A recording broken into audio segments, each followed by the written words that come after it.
ಶ್ರೀ ಗುರುಭ್ಯೋ ನಮಃ. ಎಲ್ರಿಗೂ ನಮಸ್ಕಾರ. ನಾನು ನಿಮ್ಮ ಆದಿತ್ಯನಾರಾಯಣ ಮಾತನಾಡ್ತಾ ಇರೋದು. ನಿಮ್ಮೆಲ್ರಿಗೂ ಆಲ್ರೆಡಿ ವಿಚಾರ ಗೊತ್ತಾಗಿರುತ್ತೆ. ವಿಶೇಷವಾಗಿ ಕೇತುಗ್ರಸ್ತ ಚಂದ್ರಗ್ರಹಣ ದಿನಾಂಕ 3ನೇ ತಾರೀಕು ಅಂದರೆ ನಾಳೆ ಮಂಗಳವಾರದ ದಿವಸ ಕೇತುಗ್ರಸ್ತ ಚಂದ್ರಗ್ರಹಣ ನಡೀತಾ ಇದೆ. ಈ ಚಂದ್ರಗ್ರಹಣದ ವಿಶೇಷವಾಗಿ ಸಿಂಹರಾಶಿಯವರಿಗೆ ಅರಿಷ್ಟ ಫಲ ಇರುವಂಥದ್ದು.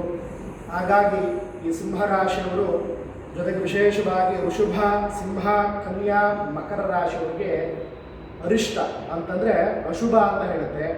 ಹಾಗಾಗಿ ಈ ರಾಶಿಯವರಿದ್ದರೆ ನಿಮ್ಮ ಸುತ್ತಮುತ್ತಲಿನ ದೇವಸ್ಥಾನದಲ್ಲಿ ಗ್ರಹಣ ಶಾಂತಿ ಅಂತ ಹೇಳಿ ಮಾಡ್ತಾ ಇರ್ತಾರೆ. ಮರೆಯದೆ ಈ ರಾಶಿಯವರು ಗ್ರಹಣ ಶಾಂತಿಗಳನ್ನು ಮಾಡಿಕೊಳ್ಳಿ. ಯಾಕೆಂದರೆ ಗ್ರಹಣ ಆದಮೇಲೆ ತುಂಬ ವ್ಯತ್ಯಾಸಗಳು ಆಗುವಂಥ ಸಂಭವಗಳು ಜಾಸ್ತಿ ಇದೆ. ಹಾಗಾಗಿ ಈ ರಾಶಿಯವರು ತಪ್ಪದೆ ಗ್ರಹಣ ಶಾಂತಿಯನ್ನು ಮಾಡಿಕೊಳ್ಳಿ. ಗ್ರಹಣ ಸಮಯದಲ್ಲಿ ಏನು ಮಾಡಬಾರ್ದು ಅಂತಂದರೆ ನಿದ್ರೆಯನ್ನು ಮಾಡಬಾರ್ದು ಮತ್ತು ಭೋಜನವನ್ನು ಮಾಡಬಾರ್ದು. ಏನು ಮಾಡಬೇಕು ಅಂತಂದರೆ ಜಪ ತಪಗಳನ್ನು ಮಾಡುವಂಥದ್ದು. ವಿಶೇಷವಾಗಿ ಇಂಥದೇ ಜಪ ಮಾಡಬೇಕು ಅಂತ ಹೇಳಿಲ್ಲ. ಪಂಚಾಕ್ಷರ ಮಂತ್ರ ಆಗ್ಬೋದು ಅಥವಾ ಅಷ್ಟಾಕ್ಷರ ಮಂತ್ರ ಜಪಗಳನ್ನು ಮಾಡಬಹುದು. ಪಂಚಾಕ್ಷರ ಅಂದರೆ ಓಂ ನಮಃ ಶಿವಾಯ ಅಂತ ಹೇಳಿ ಜಪವನ್ನು ಮಾಡಬಹುದು, ಅಥವಾ ಓಂ ನಮೋ ನಾರಾಯಣಾಯ ಅಂತ ಜಪವನ್ನು ಮಾಡಬಹುದು, ಅಥವಾ ನಿಮಗೆ ಇಷ್ಟ ದೇವರಾಗಿರುವಂಥ ಯಾವುದೇ ಜಪಗಳನ್ನು ನೀವು ಜಪವನ್ನು ಮಾಡಬಹುದು. ಜಪದ ಸ್ಥಾನವನ್ನು ಅನುಗ್ರಹ ಮಾಡಿಕೊಳ್ಳಿ, ಜೊತೆಗೆ ಅನುಷ್ಠಾನವನ್ನು ಮಾಡಿಕೊಳ್ಳಿ. ಸಂಕಲ್ಪವನ್ನು ಮಾಡಿ ನೀವು ಜಪ ಮಾಡಬೇಕು. ಸಂಕಲ್ಪವನ್ನು ಮಾಡದೆ ನೀವು ಜಪ ಮಾಡಿದ್ರೆ ಅದರ ಫಲ ನಿಮಗೆ ಪ್ರಾಪ್ತಿಯಾಗಲ್ಲ. ಹಾಗಾಗಿ ಸಂಕಲ್ಪಪೂರ್ಣವಾಗಿ ಜಪವನ್ನು ಮಾಡಿಕೊಳ್ಳಿ. ಮತ್ತು 3 ಕಾಲ ಸ್ನಾನವನ್ನು ಮಾಡಬೇಕು ಅಂತ ಹೇಳಿದ್ವಿ.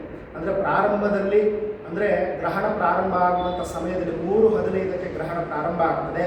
ಆ ಸಮಯದಲ್ಲಿ ನೀವು ಸ್ನಾನ ಮಾಡಿ ಜಪವನ್ನು ಸ್ಟಾರ್ಟ್ ಮಾಡ್ಬೋದು. ಮತ್ತು ಮಾಧ್ಯಾಹ್ನಿಕ ಅಂದರೆ ಗ್ರಹಣದ ಮಧ್ಯಕಾಲದಲ್ಲಿ ನೀವು 5 ಕಾಲಿಗೆ ನೀವು ಮತ್ತೊಮ್ಮೆ ಮಧ್ಯ ಸ್ನಾನವನ್ನು ಮಾಡ್ಬೋದು.